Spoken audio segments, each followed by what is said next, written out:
Nikanor keluar dari Yerusalem dan berkemah di Bet Horon. Di situ pasukan Syria bergabung dengannya. Sementara itu, Yudas bersama 3.000 orang laki-laki berkemah di Adasa. Yudas berdoa demikian, "Ketika para utusan raja menghujat, malaikatmu maju dan memusnahkan 185.000 orang Asyur. Demikian pula, hancurkanlah pasukan ini di hadapan kami hari ini. Biarlah pasukan yang tersisa mengetahui bahwa Nikanor menghujat tempat kudusmu. Hukumlah dia setimpal dengan kejahatannya." 1 Makabe 7 ayat 39 sampai dengan 42. Kebahagiaan yang tak tertandingi. Injil Lukas bab 2 ayat 22 sampai dengan 35. Sekarang Tuhan, biarkanlah hamba-Mu ini pergi dalam damai sejahtera, sesuai dengan firman-Mu. Sebab mataku telah melihat keselamatan yang daripadamu. Ada apa di balik kata-kata Simeon tersebut? Kebenaran, keselamatan, cinta, harapan, dan apa saja yang mengurai frase kabar gembira.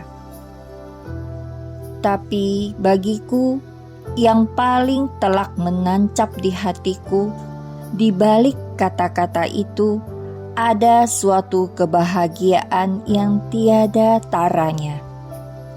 Kebahagiaan seseorang yang tidak ingin apa-apa lagi, bahkan mati pun siap.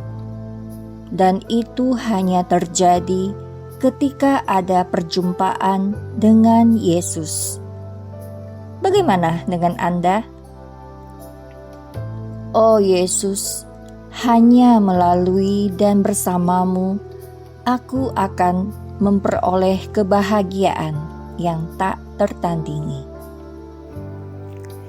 Barang siapa menuruti firman-Nya, di dalam orang itu sungguh sudah sempurna kasih Allah. 1 Yohanes bab 2 ayat 5a.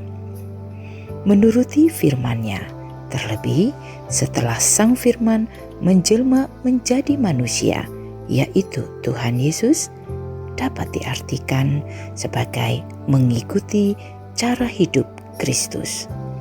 Dan kita semua tahu bahwa cara hidup Kristus adalah hidup dalam kasih.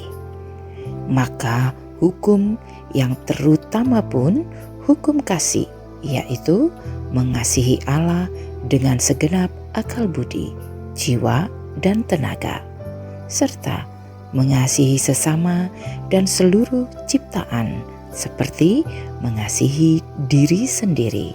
Matius bab 22 ayat 34 sampai 40. Jika mampu mengasihi Allah dan sesama, sempurnalah kasih Allah dalam diri kita. Hidup dalam kasih Allah juga berarti hidup dalam terang. Sebaliknya, jika hidup dengan membenci sesama, berarti juga membenci Allah. Kita hidup dalam kegelapan. Dalam kegelapan tidak ada kasih. Bagaimana dengan saya dan Anda? Tuhan memberkati orang yang hidup dalam kasih dan terang Allah.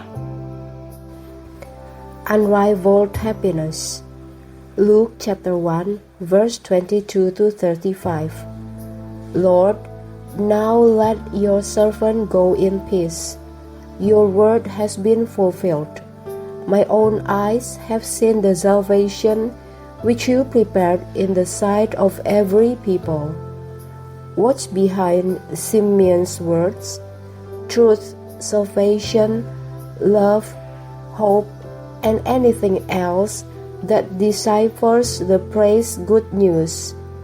But for me, what stuck in my heart the most was behind those words. There is an incomparable happiness. The happiness of someone who wants nothing more, even to die ready, and that only happens when there is an encounter with Jesus. How about you? Ready? Oh Jesus, only through and with you will I gain incomparable happiness. 纯露，无与伦比的幸福。主啊，现在可照你的话，放你的仆人安然去了，因为我已亲眼看见你的救恩，是你准备好给万民看见的救恩。西摩望的话背后是什么意思？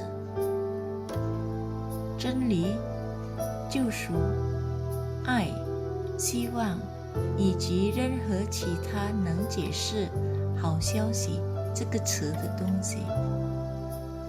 但对我来说，最深刻的是那句话的背后，是无比的幸福。一个什么都不想要的人的幸福，甚至准备死，而这只会发生在当与耶稣相遇时。你呢？准备好了吗？耶稣啊，只有靠着你，与你同在，我才能得到无比的幸福。 Keindahan ciptaan adalah sidik jari Sang Pencipta. Sebagai pencipta, Allah tidak memiliki awal dan tidak memiliki akhir, sebab Dia adalah awal segala sesuatu dan tujuan atau akhir segala sesuatu.